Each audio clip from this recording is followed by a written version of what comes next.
Hey Kong fam, here's our next project, A Mystery Tales number 21 from 1954. Alright, so let's look at this book. We can see stains. You can definitely see some ripples here. It looks like some kind of water damage has gotten to it. We got issues around the top and the bottom. Looks like a spine roll. A lot of dirt, there's some more staining. Yeah, just overall dirty book. Bit of a fold over there.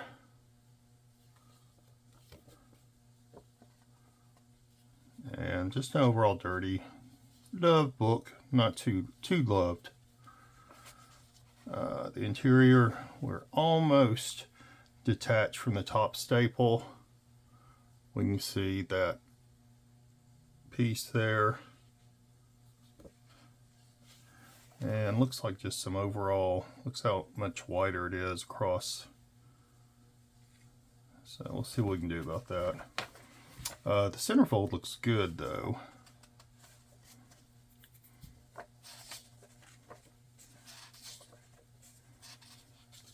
Staples are nice and firm.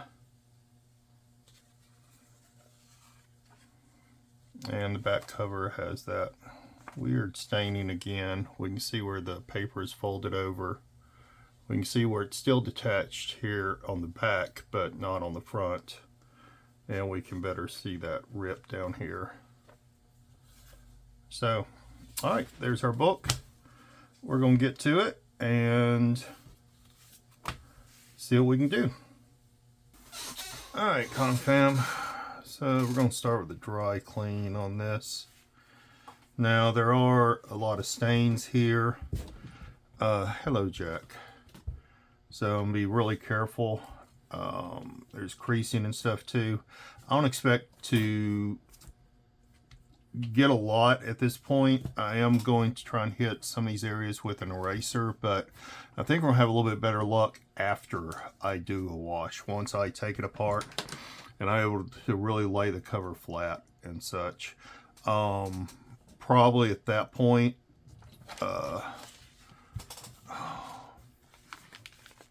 do an eraser bag. So losing some eraser bits there. Oh, Jack.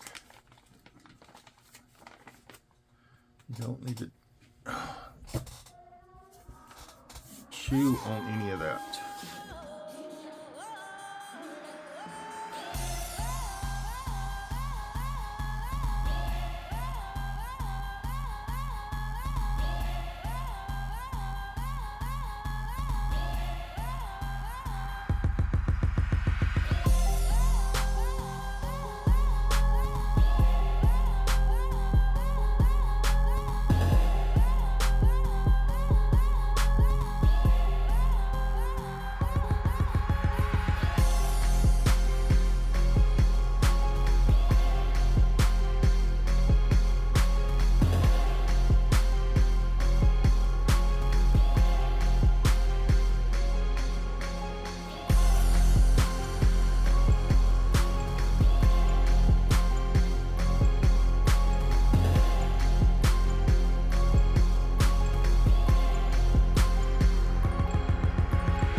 Thank you, Jack.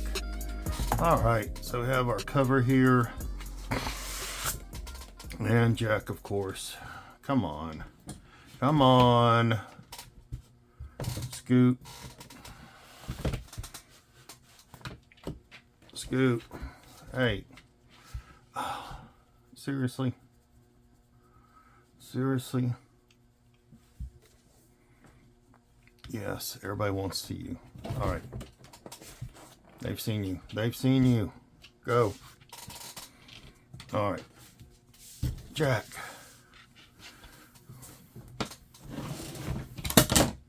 Oh my gosh.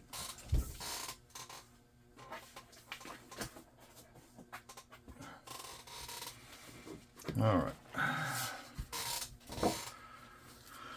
Oh, so here's our cover. A whole lot cleaner, of course. We did have a little bit of ink loss. You know, pretty common with these books. Looking in the raking light, it looks like we did get a lot of these stains removed. We still have a few, but overall, I mean, a lot of the stains are gone. We still got some deeper stains. I mean, there's just nothing we can do about that. The inside is a whole lot cleaner. Now, we did have a little bit of ink loss in some areas here too. I was a little bit rough with the Hollytex. I just had cut some fresh Hollytex, but still the overall tanning is greatly reduced. All right, so what we're going to do is I'm trim this up, trim up the Tengujo, and get this book back together. So stay tuned. All right, Kong fam. So normally this is where I reveal the comic to you.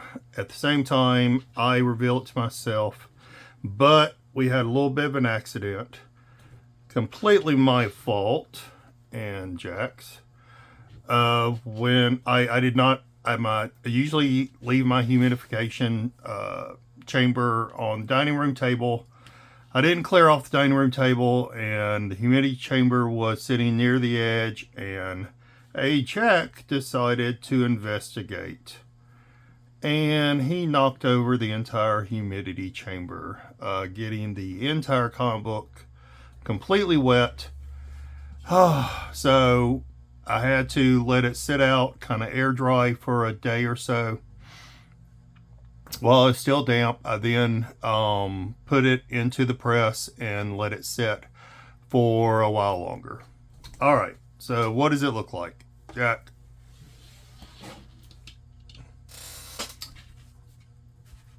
So not bad, not much extra damage or anything. I do have a little bit of waviness in some areas that I need to humidify and press out, but overall, we got the result we were looking for, minus we had some color loss during the wash that we saw. And, you know, that's what it is with these age books, these Atlas books. So You know, I hate it, but, you know, this book did have a lot of overall wear anyway. You can see it's a little bit of rippling I still need to get out from being wet. This, mainly the water from the humidity chamber, covered this part of the book pretty completely all the way through all the pages, and then not quite as wet in this area, but still pretty wet. So still some work we can do, but overall, you know, like I said, we got the result we were looking for. The interior, you know, with the reinforcements and stuff, look great. I was concerned about that with the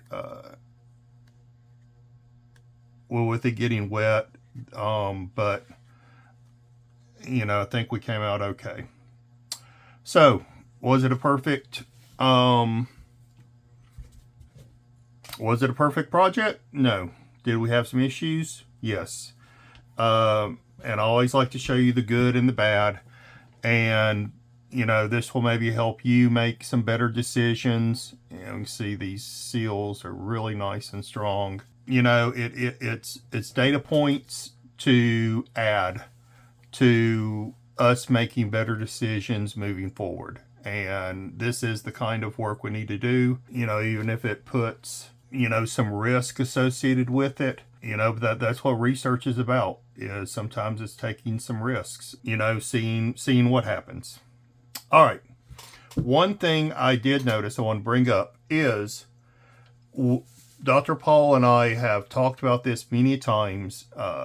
There is a process that is out there where you can, you know, take some paper, soak it with peroxide or something, and place it in between your pages, and it will help remove stainage and things like that. Now, just understanding science, we know that yes, the peroxide itself will help bleach the paper and such. Now, as far as tanning, so let's talk about tanning specifically. As far as removing tanning, that should occur whether you have peroxide or not, because you're just really doing simple diffusion, which is moving something from a higher concentration to a lower concentration.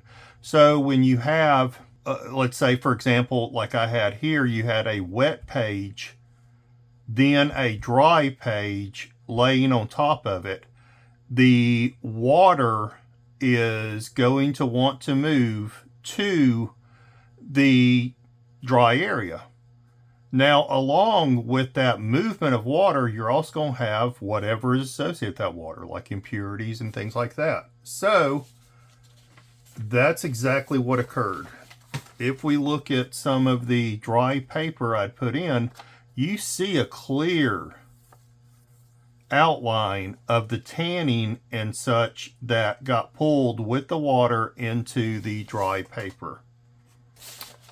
You can see it even more so here. That was from an interior page, and I don't remember which one. I did look, and the page did seem a little bit cleaner.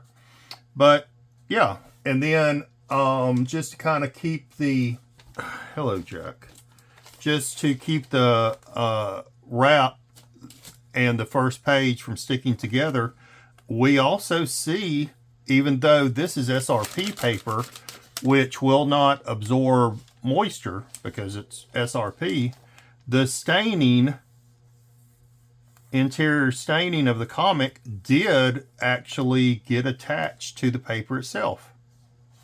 So this was a good accident in a way to be able to just look at that movement of stainage, particularly in this case, tanning, and see that how you can actually remove a lot of your tanning through simple diffusion of the movement of water from a higher concentration, which would be the page being soaked due to the accident, to a lesser concentration, which is the copy paper itself. And then along with that, the movement of your impurities and things. one of the things in conservation we like to promote is minimal invasive techniques. And if we can remove some staining, especially if you have, mild or moderate staining, such as tanning in this case, with just simple water, that of course is going to be a more minimal invasive technique than using peroxide. So yeah, I thought this was a good happy accident in a way, where we could clearly illustrate how we can do that. Now, I think with a lot of these peroxide techniques, they also promote using blue LED as a secondary method or additional method of bleaching, photo bleaching. That is to help with some remaining stains, and I think it probably helps with some of your deeper stains.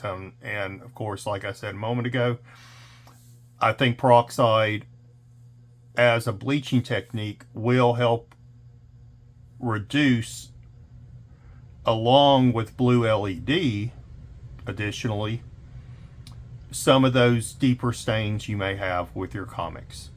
Again, you should be minimally invasive. You should not use over a 0.5 to 1% by volume percentage of peroxide. Definitely I would not use a 3%, which would be you could buy as a pure solution. Seeing if I had a hydrogen peroxide bottle near me. I don't.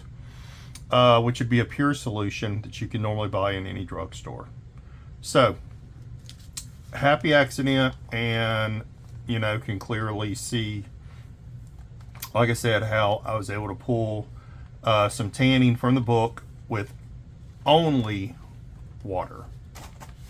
All right, so that is it. Not a perfect not a perfect result. We had some accidents. We had things that happen when you're doing conservation, and you can't beat yourself up. You can't, if you're ever afraid you're going to ruin something, definitely make sure you have the practice behind you and be willing to accept when mistakes happen. And, I was willing to accept the mistakes on this. I bought the book well. It's a great book, and, overall it did help.